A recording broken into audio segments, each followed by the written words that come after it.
नमस्कार दोस्तों, स्वागत है आपका स्टडी फॉर सिविल सर्विसेज में। फ्री वीडियो के लिए चैनल को तुरंत सब्सक्राइब कर लीजिए और नोटिफिकेशन को जरूर ऑन कर लेना। हमारा फ्री वाला टेलीग्राम ये वाला ग्रुप जरूर से जरूर ज्वाइन कर लीजिएगा।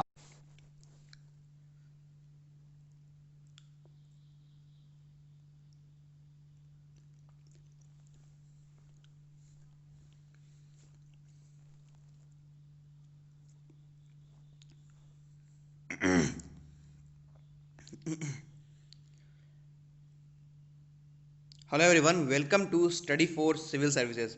मैं हूं भरत सैनी और आज के इस वीडियो में हम हमारे EPFO 2020 की जो टेस्ट सीरीज़ चला रहे हैं उसके अंदर टेस्ट 9 की बात करेंगे। यहां पे आपको सारे क्वेश्चंस बाइलिंगुअल मिल रहे हैं। कंप्लीट सिलेबस जो है उसको हम ट्राई कर रहे हैं कवर करने की। आपको एक्सप्लेनेशन जो है वो बाइलिंगुअल दिया जा रहा है। तो चलिए शुरू करते हैं। बट बिफोर वी बिगिन मैं आपको बता दूं कि हमारे कुछ पेड ग्रुप चलते हैं जहां पे UPSC EPFO 2020 का भी एक पेड ग्रुप चल रहा है, जहां पे आपको कंप्लीट स्टडी मटेरियल मिलेगा, आपको कंप्लीट तैयारी के लिए टेस्ट सीरीज मिलेगी, फुल लेंथ टेस्ट मिलेंगे, आपके सभी डाउट्स को सोल्व किया जाएगा। And for more information you can contact over 8564880530। इसके अलावा आपको दोनों नंबर यहाँ पे दिए गए हैं और स्टडी फॉर सिविल सर्विसेज के आप फ्री टेलीग्राम को ग्रुप को ज्वाइन कर लीजिए ताकि आपको सभी वीडियोज़ का नोटिफिकेशन जो है वो मिल सके। अब बात करते हैं पहले क्वेश्चन की जो हमें पूछा गया है अबाउट दी किसान क्रेडिट कार्ड स्कीम के बारे में। तो किसान क्रेडिट कार्ड योजना जो है उसको चलाया किसने है, उसका मेन मकसद क्या है, उन सब चीज़ों को हमें डिस्कस करना है। तो सबसे पहले तो आप ये जान लीजिए कि इस योजना का लक्ष्य ये है कि इसको फार्मर्स को ऑफर करना है loans at low interest rate. तो यहाँ पे जो थर्ड ऑप्शन है वो तो करेक्ट होगा ही। तो यहाँ पे थर्ड ऑप्शन तो सभी ऑप्शंस में है, तो आप इसके थ्रू आप आंसर तक नहीं पहुँच सकते। उसके बाद पूछा गया है कि ये नाबार्ड के तहत भारत सरकार की एक योजना है, क्या ये बात सही है? तो ये बात सही है कि फर्स्ट स्टेटमेंट आपका सही है। तो फर्स्ट स्टेटमेंट जब आपका यहाँ पे सही है तो यहाँ पे आपका बी और सी जो है वो कैंसिल हो जाता है। Then it is asking that it is a skill development initiative scheme. यहाँ पे किसी भी प्रकार का स्किल डेवलपमेंट नहीं किया जा रहा है, तो यहाँ पे फोर्थ ऑप्शन जो है वो रॉन्ग है। तो यहाँ पे 1 और 3 ही सही है, तो इसका राइट आंसर हुआ डी। उसके बाद नेक्स्ट क्वेश्चन है कि what are the one stop centres. One stop centre क्या होता है? तो देखिए, वन स्टॉप सेंटर जो है इसका मेन जो मकसद है वो है to support woman affected by violence in private and public spaces within the family community and the work places. तो किसी भी परिवार के अंदर, समुदाय के अंदर, किसी कार्यस्थल पर, किसी निजी जगह या सार्वजनिक जगह पर अगर कोई महिला जो है वो हिंसा से प्रभावित है तो उनको समर्थन करना ही इसका उद्देश्य है। तो स्टेटमेंट नंबर 1 जो है वो यहाँ पे करेक्ट है। उसके अलावा इसका जो आप ये कह सकते हैं इसको फॉर्मुलेट किया गया है वो किया गया है by the ministry of women and child development. तो यहाँ पे फर्स्ट एंड थर्ड स्टेटमेंट जो है वो आपका सही है, तो बी यहाँ पे इसका उत्तर हुआ। उसके बाद नेक्स्ट क्वेश्चन है कि आपके जो अप्रेंटिस एक्ट है 1961 का, उसका मेन मोटिव क्या है, पर्पस क्या है? तो उसका पर्पस है to provide practical training to the technically qualified persons in various trades. It means आपने कई बार देखा होगा कई ऑर्गेनाइजेशन जो है अप्रेंटिसशिप की जॉब निकालती है। इट मीन्स वहाँ पे आप अगर किसी स्पेसिफिक ट्रेड के अंदर पहले से आपने एजुकेशन ली है तो वहाँ पे आप जाके टेक्निकल नॉलेज को प्रैक्टिकली परफॉर्म कर सकेंगे, वो होती है अप्रेंटिसशिप। तो उसी को हम कहते हैं अप्रेंटिस एक्ट 1961। वो किसके अंडर आती है? जहाँ पे आपको प्रैक्टिकल ट्रेनिंग प्रोवाइड करवाई जाती है। तो यहाँ पे सी जो है वो सही उत्तर हुआ इसका। उसके बाद बात करते हैं, वो आती है about the Athirappilly hydro electric project. तो ये प्रोजेक्ट जो है उसके बारे में कौन सा कथन आपको सही मिलता है? सबसे पहले जो ये प्रोजेक्ट है ये बनाया गया है चालकुड़ी नदी के ऊपर और ये एक बिजली परियोजना है या पावर प्रोजेक्ट है। अब देखिए, जो ये चालकुड़ी रिवर है ये आपको कहाँ मिलती है? ये मिलेगी आपको केरला में। और केरला के अंदर जो उनके मेन डिस्ट्रिक्ट्स है लाइक वहाँ पे आपने एर्नाकुलम का नाम सुना होगा, आपने पलक्कड़ का नाम सुना होगा, उन शहरों से, उन डिस्ट्रिक्ट से निकलती हुई ये जाती है। इसके अलावा सबसे मेन इम्पोर्टेंट इस नदी के बारे में, ये निकलती कहाँ से है, ये निकलती है अन्नामलाई हिल से। तो अगर कभी आपको ऐसा मौका मिले घूमने का, तो अगर केरला में आप इस प्रकार की नदियों का और इस प्रकार के जहाँ पे इसका सोर्स है अन्नामलाई हिल्स, उनको अगर आप घूमें तो आप सीरियसली पीस को फाइंड आउट कर सकेंगे। ये मैं पर्सनल एक्सपीरियंस से कह रहा हूँ। तो चलो, ये जो रिवर है ये बनाई कहाँ गई है, ये बनाई गई, सॉरी ये रिवर नहीं, ये रिवर है कहाँ पे, केरला के अंदर है। इसके ऊपर एक पावर प्रोजेक्ट बनाया गया है और ये जो परियोजना है, the project is suppose to make use of the tail end water coming out of the existing, ये क्या है, एग्जिस्टिंग जो प्रोजेक्ट है पोरलिंगुथु हाइड्रो इलेक्ट्रोनिक प्रोजेक्ट जो है, वहाँ से जो आपको टेल एंड वाटर मिलता है उसको यूज़ करना है। समझ रहे हैं आप इस बात को? तो यहाँ पे फर्स्ट स्टेटमेंट आपका सही है और थर्ड स्टेटमेंट आपका यहाँ पे सही है। लेकिन इस क्वेश्चन में मैंने एक और रिवर का यहाँ पे जिक्र किया है, वो है वेलार नदी। अब मुझे आप कमेंट सेक्शन में इस नदी के बारे में कुछ डिटेल्स बताइए, जैसे मैंने आपको चालकुड़ी रिवर के बारे में बताया। अब उसके बाद नेक्स्ट क्वेश्चन आता है अबाउट दी दरबुक शोक दौलत बेग ओल्डी रोड के बारे में। तो इस रोड को बनाया किसने है? इसको बनाया है हमारे ऑर्गेनाइजेशन ने, वो है BRO, बॉर्डर रोड ऑर्गेनाइजेशन। वैसे भी ये ऑर्गेनाइजेशन रिसेंटली बहुत न्यूज़ में है, क्योंकि चाइना के साथ जो बॉर्डर लग रहा है वहाँ पे BRO ने बहुत ही उम्दा काम करते हुए हमारा जो रोड्स का जो काम था, कंस्ट्रक्शन था, उसको बहुत जल्दी जल्दी इन्होंने पूरा किया है पिछले 5 से 6 सालों के अंदर। और बहुत सी रोडों को, जो आप कह सकते हैं एक सही मायनों में उनको रोड बनाया है BRO ने। तो ये काम जो है BRO करती है। अब ये जो रोड जिसके बारे में हम बात कर रहे हैं, इसका डेवलपमेंट BRO ने किया फ्रॉम 2000 टू 2019। और इसको बनाया कहाँ गया है? इसको बनाया गया है सब सेक्टर नॉर्थ रोड, इसको जो हम कहते हैं। और तो यहाँ पे फर्स्ट स्टेटमेंट आपको सही मिला, थर्ड स्टेटमेंट सही मिला। और ये जो पूर्वी लद्दाख है, जो आपका पूर्वी लद्दाख है, ईस्टर्न लद्दाख जो आपको मिलेगा इंडिया का, उस ईस्टर्न लद्दाख के अंदर आपको ऑल वेदर रोड ये मिलती है। तो यहाँ पे फर्स्ट स्टेटमेंट सही है, थर्ड स्टेटमेंट सही है और फोर्थ स्टेटमेंट जो है वो आपका सही है। उसके बाद क्वेश्चन आता है अबाउट दी प्रेफरेंसेस शेयर। देखिए, आपका जो नॉर्मल शेयर होता है, जो आपका नॉर्मल शेयर होता है, उससे ज़्यादा आपको प्रेफरेंस मिलती है इस प्रेफरेंस शेयर के अंदर। So its normal value is higher than equity share.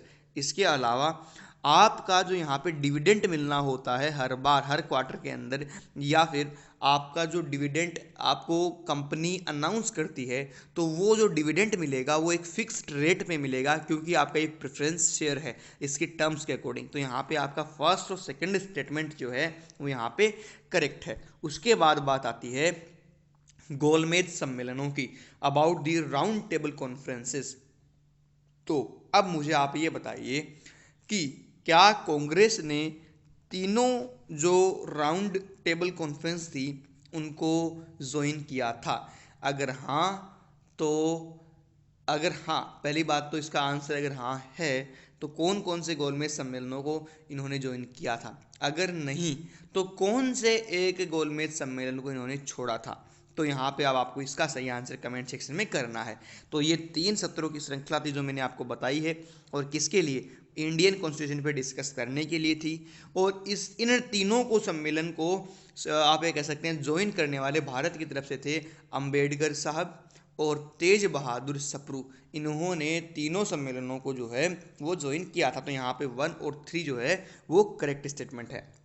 उसके बाद बात आती है अबाउट दी ट्रेडिंग कंसर्न्स। तो देखिए, ट्रेडिंग कंसर्न्स जो होते हैं उनका मेन मोटिव होता है टू अर्न द प्रॉफिट। और किसके थ्रू उनको प्रॉफिट अर्न करना होता है? By the selling of the मर्चेंडाइजेस, और जो वो सर्विस प्रोवाइड करवाते हैं उन सर्विसेज के थ्रू। तो यहाँ पे स्टेटमेंट जो आपका सही होगा वो होगा सेकंड और थर्ड।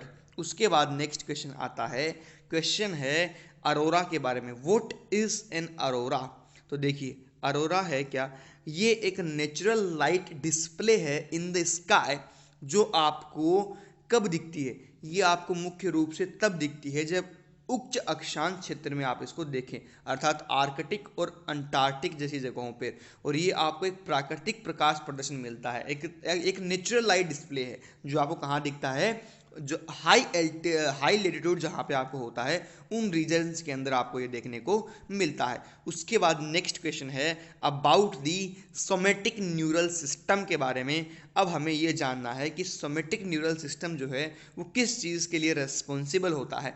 तो it is responsible for movement of voluntary, और आप कह सकते हैं अबाउट दी मसल्स। ये किसके बारे में है, अबाउट दी मसल्स। तो स्वैच्छिक मांसपेशियों की गति होती है उसके लिए रिस्पॉन्सिबल। और to process known as reflex arc, यहाँ पे एक रिफ्लेक्स आर्क का जो प्रोसेस है उसके लिए भी ये जिम्मेदार है। तो ये यहाँ पे हमने जाना कि सोमेटिक न्यूरल सिस्टम जो है वो काम क्या करता है। उसके बाद बात करते हैं अबाउट दी इलेक्टोरल रिफॉर्म्स जो 2000 से पहले हुए थे। तो 2000 से पहले मतदान की आयु को कम कर दिया गया था और ईवीएम को लॉन्च कर दिया गया था। तो यहाँ पे फर्स्ट एंड थर्ड स्टेटमेंट जो है वो करेक्ट है। उसके बाद बात करते हैं अबाउट दी CAA 2019, जिसके बारे में बहुत विवाद हुआ जब इसको लॉन्च किया गया था। तो यहाँ पे नागरिकता की कट ऑफ डेट क्या रखी गई है, तो वो रखी गई है 31 दिसंबर 2014।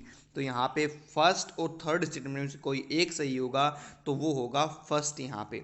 उसके बाद यहाँ पे सेकंड स्टेटमेंट है कि ये बंगाल पूर्वी सीमा नियमन 1873 के तहत इनर लाइन परमिट के तहत आने वाले क्षेत्रों पर लागू नहीं होगा, ये भी बात सही है। And finally fourth statement is the act it's that the provisions on citizenship for illegal migrants will not apply to the tribal areas of the Assam, Meghalaya, Mizoram, Tripura. जो यहाँ के ट्राइबल एरियाज है उन पे लागू नहीं होगा as included in the 6th schedule of the constitution. तो यहाँ पे आपका फर्स्ट, थर्ड और फोर्थ स्टेटमेंट जो है वो सही है।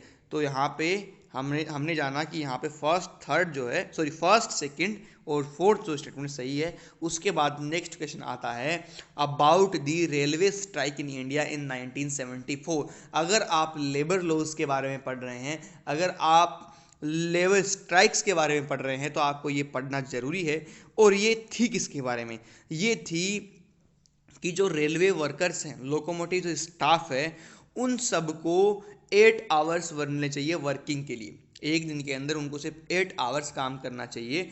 और जो उनका जो पे था जो कई लंबे अरसे से बढ़ा नहीं था, उसके अंदर उनको रेस चाहिए था। इसलिए 1974 के अंदर रेलवे स्ट्राइक हुई थी। तो इसका सही उत्तर है ए। उसके बाद नेक्स्ट क्वेश्चन आता है अबाउट दी BOCW अधिनियम।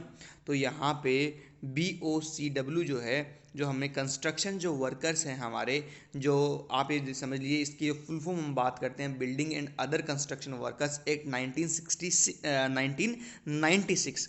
तो ये कहता है कि जो भवन है और अन्य निर्माण जो हमारे श्रमिक करते हैं उनको रोजगार मिलना और वो रोजगार किन शर्तों पर मिलना, उन सब चीज़ों को रेगुलेट करता है ये एक्ट। तो यहाँ पे ए जो स्टेटमेंट है वो सही है। इसके अलावा ये एक्ट जो है पूरे देश के अंदर यहाँ पे लागू होता है। तो यहाँ पे आपका सही उत्तर हुआ ए और बी, अर्थात बी इसका सही उत्तर है। उसके बाद नेक्स्ट क्वेश्चन आता है about the direct benefit transfer. तो डायरेक्ट बेनिफिट ट्रांसफ़र जो है उसके ऑब्जेक्टिव्स क्या है, हमें उनको डिस्कस यहाँ पे करना है। तो देखिए, सबसे पहले हम बात करते हैं कि इसका अटेम्प्ट, या फिर आप कह सकते हैं इसको क्यों बनाया गया। So it is an attempt to change the mechanism of transferring subsidies launched by the government of India.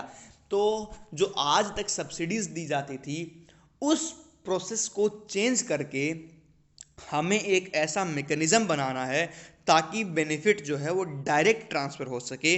तो ये मोटिव के साथ इसको लॉन्च किया गया by the government of India. उसके बाद to bring the transparency and terminate जो डिस्ट्रीब्यूशन होता है फंड्स का, जो स्पॉन्सर किया जाता है सेंट्रल गवर्नमेंट का, उसके अंदर हमें ट्रांसपेरेंसी लेके आनी है। और जो कुछ ऐसे लोग होते हैं जो एक थर्ड पार्टी बन के लोगों से पैसा खाते हैं, उन सब चीज़ों को ख़त्म करना है। इसका मेन मकसद यही रखा गया है। तो यहाँ पे फर्स्ट स्टेटमेंट आपको सही मिलेगा, सेकंड स्टेटमेंट आपको यहाँ पे सही मिलेगा। तो फर्स्ट और सेकंड के साथ इसका सही उत्तर होगा सी। उसके बाद चलते हैं नेक्स्ट क्वेश्चन पे। वो आता है about the surrender of shares. हमने लास्ट टेस्ट के अंदर भी ऐसा ही कुछ एक क्वेश्चन डिस्कस किया था। वो आप मुझे अब कमेंट सेक्शन में आप बता सकते हैं कि उस टर्म को हम क्या कहते हैं, अगर आपने लास्ट टेस्ट देखा है तो। यहाँ पे आप देखिए, सरेंडर ऑफ शेयर्स जो होता है वो इनिशिएट किया जाता है बाय द शेयर होल्डर। अर्थात अगर आप एक शेयर होल्डर है तो आप अपने शेयर्स के सरेंडर को इनिशिएट कर सकते हैं, और ये किसी एक कंपनी के सदस्य द्वारा शेयरों की स्वैच्छिक वापसी, इट मीन्स शेयर होल्डर के द्वारा जो एक स्वैच्छिक वापसी होती है शेयरों की, वो है। तो ये क्या बात सही है? तो यहाँ पे आपको दोनों ही स्टेटमेंट सही मिलते हैं, फर्स्ट और थर्ड। तो ए इसका सही उत्तर है। उसके बाद बात करते हैं कि सत्याग्रह शब्द जो था वो पहली बार कब यूज किया गया था भारतीय स्वतंत्रता संग्राम के अंदर, या उस आप कह लीजिए कि जो पूरा इतना लंबा भारतीय स्वतंत्रता के लिए जो आंदोलन चला, इतना लंबा हमने कई वर्षों तक हमने जो लड़ाई लड़ी, उसके अंदर सत्याग्रह शब्द का प्रयोग कब किया गया? तो जब रोलेट एक्ट लागू किया गया था तो उसके अंदर एंटी रोलेट एक्ट आंदोलन जब किए गए थे, उसके अंदर सत्याग्रह शब्द का पहली बार प्रयोग किया गया था। अब फाइनल एक क्वेश्चन आप यहाँ पे डिस्कस करते हैं कि हमारा जो सेंट्रल नर्वस सिस्टम है CNS, उसके फंक्शंस क्या कंट्रोल करते हैं, उसको हमें यहाँ पे जानना है। तो CNS के अंदर आपको मिलता है हमारा जो स्पाइनल कोड है, जो हमारा स्पाइनल कोड है उसको कंट्रोल, ये जो आप कह लीजिए फंक्शनिंग जो है उसकी कंट्रोलिंग, इसके अलावा हमारे जो ब्रेन की जो फंक्शनिंग है उसको, उसकी कंट्रोलिंग जो है वो हम CNS के थ्रू करते हैं। तो यहाँ पे फर्स्ट एंड थर्ड जो है वो सही है। उसके बाद नेक्स्ट क्वेश्चन है a place for disposing of waste material from human body. Human body से जो वेस्ट मटेरियल निकलता है उसको डिस्पोज करने वाली जगह को हम क्या कहते हैं? तो उसको हम कहते हैं लेबोरेटरी। तो यहाँ पे डी स्टेटमेंट जो है वो सही है। उसके बाद फाइनली जो लास्ट क्वेश्चन है वो है be off one's head, it means to be made for someone. तो यहाँ पे ए है वो सही है। तो यहाँ पे हमने 20 प्रश्न को यहाँ पे डिस्कस किया, इनका एक्सप्लेनेशन जाना, बाइलिंगुअल डिस्कस किए। अब मुझे आप ये बताइए कि आपके कितने क्वेश्चंस यहाँ पे आपके सही हुए हैं। And please do like this video, share this video and subscribe channel. Thank you, bye bye.